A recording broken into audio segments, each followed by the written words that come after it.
मी रमेश मुकादम ग्रामोदय विचार माध्यमातून आज काल झालेला जंतर मंतरवर धरणे आंदोलन आणि पोलिसांनी केलेला अश्रुधूर आणि त्यातून झालेला अभूतपूर्व गोंधळ याबद्दल बोलण्याचा प्रयत्न करणार आहे. व्हिडिओ आवडला तर लाईक करा, सबस्क्राईब करा आणि फॉरवर्ड करा.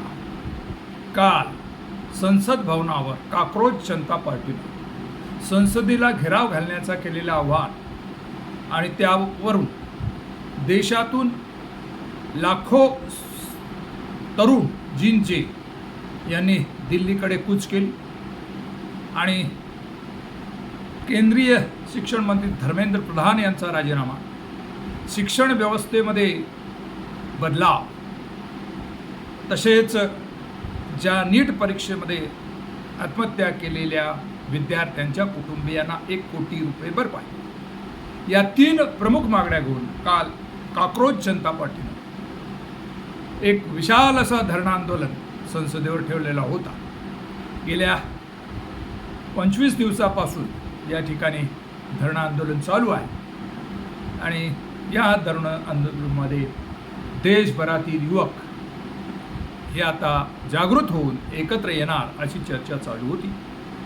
परंतु काल संसदेला घेराव टाकण्याचं आंदोलन आणि अचानक आलेली झेंजीचं ग्रुप, मोठ्या संख्येने आलेली झेंजीचं ग्रुप आणि त्याला संसदीय धरणे आंदोलनाचा दिलेलं रूप, त्यामुळे एकच गोंधळ उडालेला आहे. केंद्रीय गृहमंत्री या सरकारी यंत्रणेला हे आंदोलन हाताळण्यास अपयश आहे. प्रारंभिक हलक्यात घेण्यात आलेले आंदोलन उग्र स्वरूप घेतला. शांततेने आणि लोकशाहीच्या मार्गाने हे आंदोलक संसदेला घेराव घालण्यासाठी निघाले होते. अनेक ठिकाणी बॅरिकेड तोडून हे ज्यावेळेला संसदेच्या परिसरात आले आणि तिथे असलेल्या बॅरिकेड्स समोर हे लोकशाहीच्या मार्गाने आंदोलन करत होते.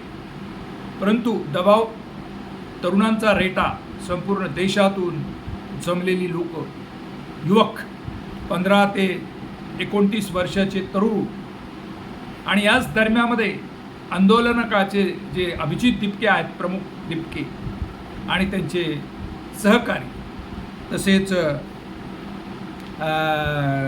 सोनम वांगचुक यांच्या पत्नी यांनी या ठिकाणी नेतृत्व करण्याचा प्रयत्न केला आणि सरकारतर्फे बोलणी करण्यास साधारण 12 वाजण्याच्या सुमारास निरोप आल्याने अभिजित दिपके आणि त्यांचं 2 युवकांचं शिष्टमंडळ हे बोलणी करण्यास पाठवलं आणि सरकारची बोलणी चालू असताना तेथील मंत्र्यानं त्यांना 2 तास थांबून ठेवलं.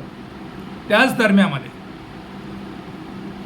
युवकांमध्ये वाढलेला उत्साह आणि संसदेला घेराव टाकण्याची त्यांची भूमिका आणि आजूबाजूला जे काही यंत्रणा होती ती यंत्रणा युवकांना रोखण्यास अपयशी ठरली आणि एकदम चेंगराचेंगरी होऊन त्या ठिकाणी शेवटी पोलिसांना अश्रुधुराच्या नरकांड्या सोडाव्या लागल्या.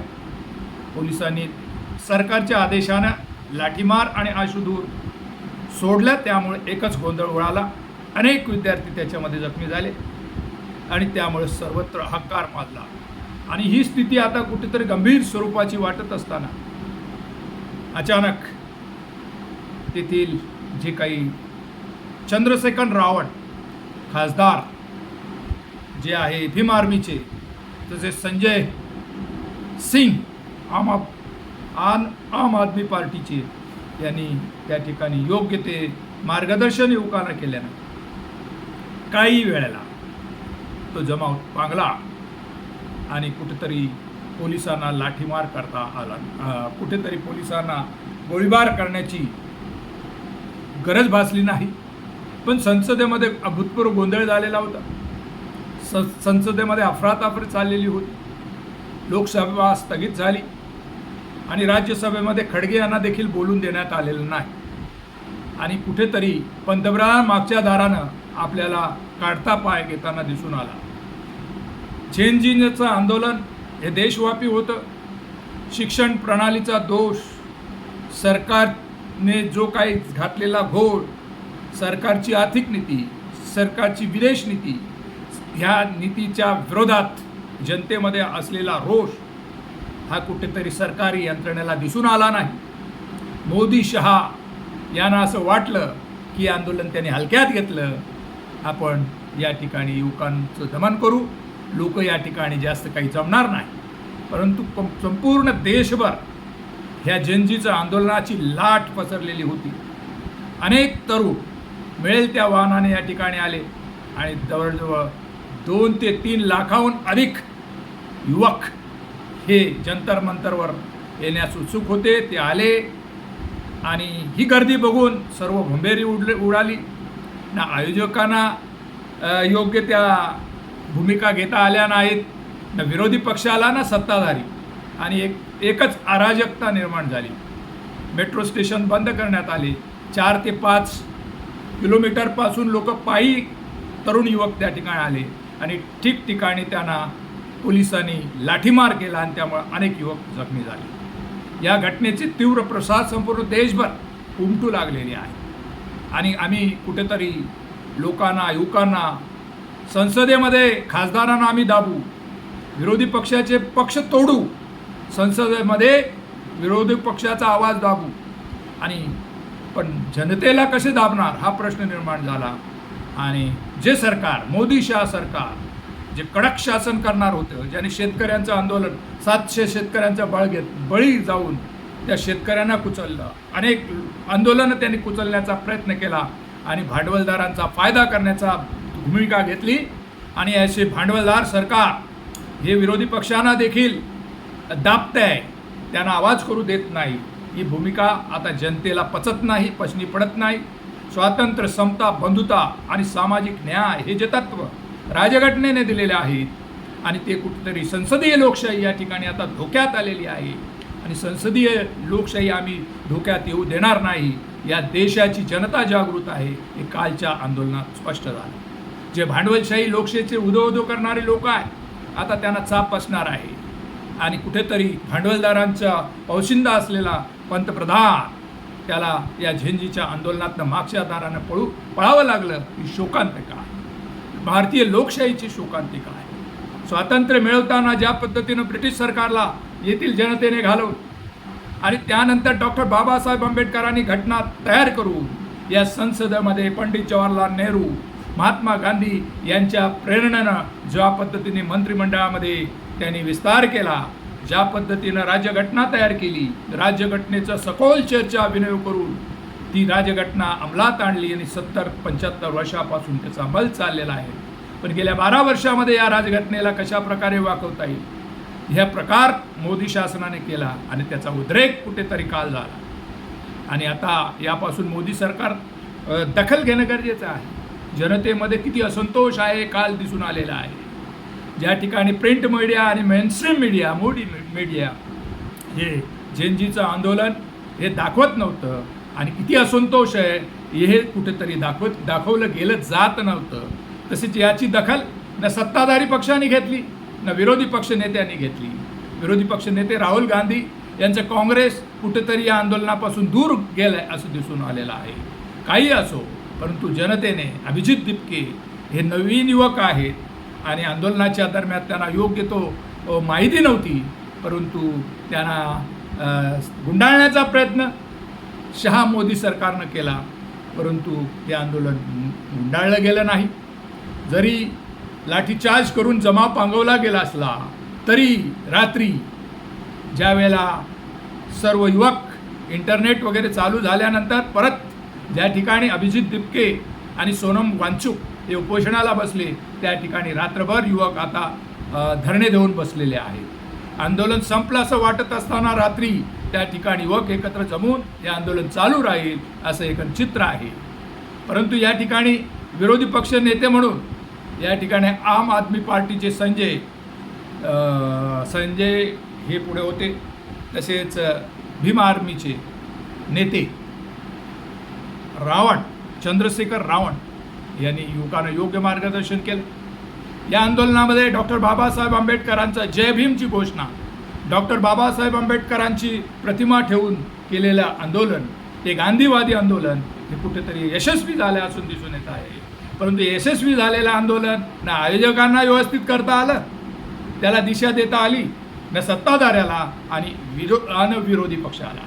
आणि त्यामुळं कुठेतरी स्वैरभैर झालेलं आंदोलन आता स्थिरावेल का हा प्रश्न आहे. जे झालं ते विसरून जा. काँग्रेसने लीड केलं नाही ते पण विसरून जावं काँग्रेसच्या राहुल गांधीनं.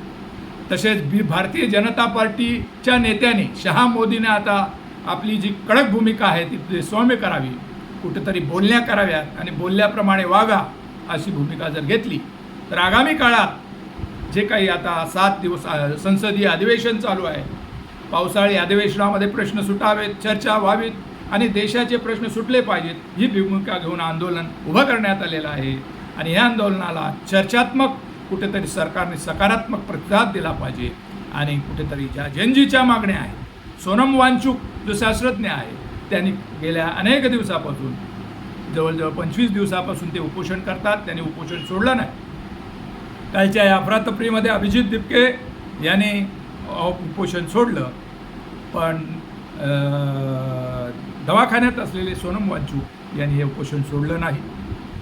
भले कालच्या आंदोलनामध्ये सरकारने काही भूमिका घेतली नाही, परंतु लाठीचार्ज आणि अश्रू याचा वापर निशस्त्र अशा लोकशाही गांधीवादीने चाललेल्या युवकाने ज्या प्रकारे सरकारनं लाठीचार्ज केला आणि ज्या पद्धतीनं सरकार फेल झालेलं आहे आणि त्यामुळं कुठेतरी आता जनतेनं या ठिकाणी आता सौम्य भूमिका घेऊन सरकार आणि विरोधी पक्ष यांनी एकत्र येऊन ही लोकशाही टिकवण्याच्या दृष्टीने प्रयत्न करा. आणि अधिवेशनामध्ये विरोधकांच्या काय मागण्या आहेत किंवा जनजीच्या काय मागण्या आहेत त्याला सरकारने प्रतिसाद द्यावा. या ठिकाणी जो काही गृहमंत्रालय आहे, गृहमंत्रालयाचं इंटेलिजंट फेल्युअर झालेलं आहे. त्यांना काय गोष्टीचा अंदाज आला नाही, लोक एवढी जमतील असं त्यांना वाटलं नाही. परंतु सरकारच्या विरोधात किती असंतोष आहे हे दिसून आलेलं आहे. वेगवेगळ्या राज्यामध्ये त्या ठिकाणी राजधानी शहर या ठिकाणी आंदोलन उभं राहिलं, अनेक लोक या ठिकाणी आली, पण त्या पद्धतीनं सरकारनं सहकार्य केलं नाही. त्यामुळे कुठेतरी ही अश्रुधूर आणि लाठीचार्जचा प्रकार उद्भवलेला आहे. सरकार नमतंय काय आता या थोड्या दिवसात समजून येणार आहे. आंदोलक त्याच ठिकाणी आहेत. उपोषण सोनम वांचूक यांचं उपोषण चालू आहे आणि जनजी कॉकरोच जनता पार्टीच्या नेत्यांना आता योग्य ते मार्गदर्शन विरोधी पक्षनेते राहुल गांधी यांनी करावं किंवा देशाचे इतर जे काही राजकीय पक्षाचे नेते मंडळी आहे, आंबेडकरी जनतेचे नेत्यांनी करावं अशी अपेक्षा आहे.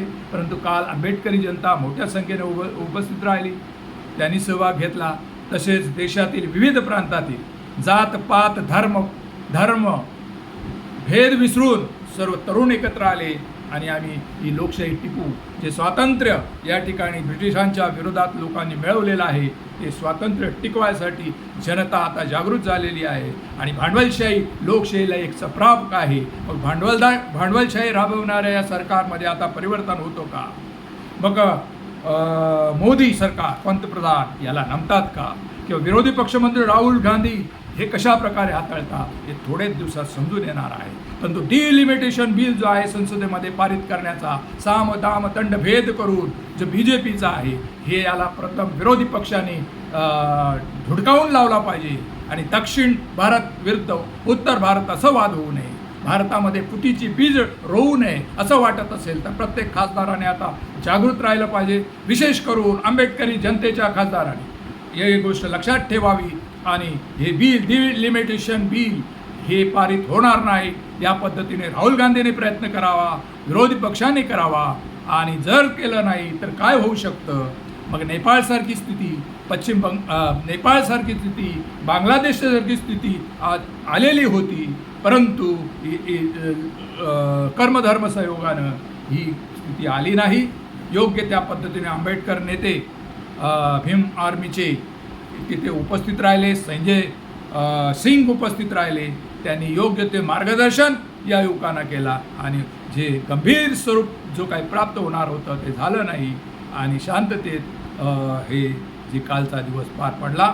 असं जरी असलं तर संसदेमध्ये आता सरकारनं विरोधी पक्षाची भूमिका ऐकून घेतली पाहिजे. एक शिष्टमंडळ हे सरकारनं पण आपला पाठवला पाहिजे आणि आम्ही लोकशाहीचे पोषण आहोत. या देशातील लोकशाही आम्ही टिकू असं आश्वासन जर जनतेला दिला, युवकांना दिला, तर निश्चित हे आंदोलन शमू शकतं आणि योग्य त्या पद्धतीनं हे देशाचा गाडा चालू शकतो. पण कालच्या आंदोलनाने सत्ताधारी आणि विरोधी पक्षांना एक अंजन दिलेलं आहे आणि विरोधी पक्ष असो, सत्ताधारी असो किंवा जो चौथा खांब आहे मीडियाचा, याचा रोल काय दिसून आलेला नाही. परंतु जे काही यूट्यूबर्स आहेत किंवा सरकारच्या विरोधात पण नाही आणि बाजूने पण असे न्यूट्रल भूमिकेचे असलेले जे काही पत्रकार आहेत आणि त्यांनी सोशल मीडिया आहे, या सोशल मीडियाच्या माध्यमातून आता जनता जागृत झालेली आहे. या देशातील आंबेडकरवाद राबवण्यासाठी येथील शोषित जी काही जनता आहे, मग जो बहुजन समाज आहे, आता संघटित होईल आणि या सरकारला जाग येईल. या संदर्भात आपली भूमिका काय, कमेंट्स करा आणि माझा व्हिडिओ आवडला तर लाईक करा, सबस्क्राईब करा आणि फॉरवर्ड करा. जय हिंद, जय महाराष्ट्र, जय भारत.